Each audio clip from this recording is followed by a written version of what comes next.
je dis bien, j'insiste, que celui qui est plus grand que Moïse lève son doigt. Parmi vous, je vous invite au défi. Dans Deutéronome 4, nous commençons à partir du verset 27. Moïse dit ceci. Écoutez bien, ouvrez bien vos oreilles, je vous en prie. Ouvrez bien vos oreilles. Nous allons rigoler un tout petit peu et vous allez avoir honte. Moïse dit ceci. Oui, Yah vous dispersera parmi les peuples et vraiment, vous ne resterez qu'un petit nombre parmi les nations où Yah vous mènera. Au verset 28, il dit, là, il vous faudra servir des petits créateurs, des faux et petits créateurs, ouvrage des mains de l'homme, fait de mains de l'homme, du bois, de la pierre, qui ne peuvent ni voir, donc ils n'ont pas des yeux, ils ne peuvent pas regarder, ils ne peuvent pas voir, ni entendre, ils n'ont pas des oreilles, ils n'ont pas de cerveau pour comprendre, ils n'entendent rien, ces petits créateurs-là, ni manger, ni sentir. S'il dit ni manger, ni sentir, cela sous-entend que Yah mange, que Yah sent, que Yah entend, que Yah voit. Et donc Yah a des émotions, Yah est un homme. C'est simple à comprendre. Et où est la différence avec ce que nous nous disons que Yah mange, il boit, il dort, il va aux toilettes? Où est la différence? Que celui qui est plus grand que Moïse soulève son petit doigt. Je vous en prie, faites attention. Faites attention parce que vous n'avez pas la dimension de connaissance à comprendre les écrits, mais plutôt à vous embrouiller. Et quand vous vous embrouillez, vous mettez vous-même en erreur sans que vous vous en rendez compte parce que vous vous condamnez d'avance. Vos pasteurs vous trompent, je vous le dis toujours et j'insiste. Faites attention. Les écrits sont clairs et simples. Je vous invite à vous repentir et en vérité.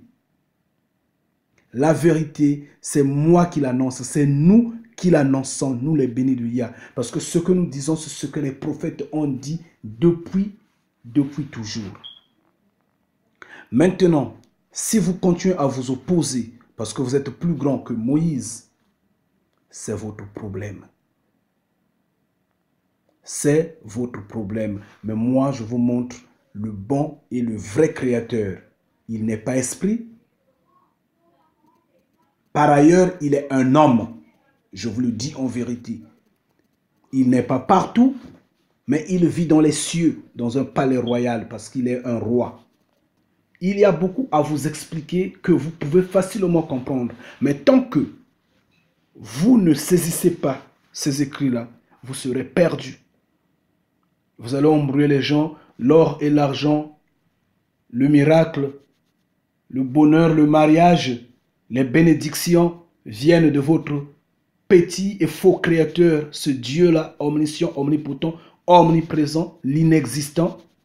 C'est votre problème, vous embrouillez parce que vous ne maîtrisez pas et ne connaissez pas le mystère de la croyance, le mystère de la prière. C'est pourquoi vous embrouillez. Mais moi, je vous montre le vrai créateur. Alors repentez-vous. Repentez-vous. Je vous dis d'avance, honte à vous. Nous, les bénis de Yah, nous vous disons honte à vous et nous vous appelons à vous repentir. J'ai longtemps parlé. Nous, les bénis de Yah, nous parlons longtemps. Nous vous disons que Yah est un homme qui a de la chair, qui a des os, qui a des émotions, qui mange, qui boit, qui va aux toilettes et vous boudez. Vous boudez parce que votre système, notamment le système de César, ce système théologique du Vatican, vous a embrouillé Parce qu'ils n'ont pas saisi le message de Yeshua quand il dit « Mon Père est esprit ». Il faudra le louer en esprit et en vérité. Eux, ils n'ont pas compris l'expression esprit qui signifie tout simplement intelligent, qui signifie tout simplement lumière, qui signifie tout simplement connaissance, qui signifie tout simplement puissance. Esprit qu'on peut définir par énergie. Ce qu'on ne peut pas voir, ce qu'on ne peut pas toucher. C'est de l'énergie, c'est de la puissance. C'est ça. Esprit bien sûr, invisible, mais qui également prouve que Yah ne vit pas sur terre, il est dans les cieux, il est distant de nous. Et il dit, mon Père est intelligent, mon Père est esprit. Et il aime les gens qui vont le louer avec connaissance, avec intelligence, ceux qui vont comprendre qui il est réellement. Et comme ce système-là vous a embrouillé, vous a rendu aveugle, vous a rendu primaire, vous vous bornez à imaginer, à se gouffrer dans l'imagination vaticane qui vous a présenté ce faux et petit créateur, esprit omniscient, omnipotent, bien sûr, que vous appelez Dieu. Et vous n'acceptez pas ce que nous nous disons. Mais là, je vous invite tous, que celui qui est plus grand que Moïse lève son doigt et défie les paroles de Moïse. Et les gens se sont embrouillés face à cela. Mais bien sûr que on ne peut pas voir Yah parce que Yah, dans Deutéronome 31, a dit que je quitte la terre, j'y reviendrai plus. Je m'en vais. Il est rentré sur la planète d'Élohim et il s'assoit là-bas en tant que roi, il est là-bas. Il ne revient plus sur terre. Et donc le vide là, les imbéciles, les idiots, les affamés, les cupides, les enragés ont voulu remplir ce vide-là, ont voulu combler ce vide-là et ils ont dit, il est esprit parce qu'on ne le voit pas. Malheureusement, ne comprenons pas les Écritures. Yah n'est pas esprit, il est un homme. Et je le dis avec énergie, avec puissance.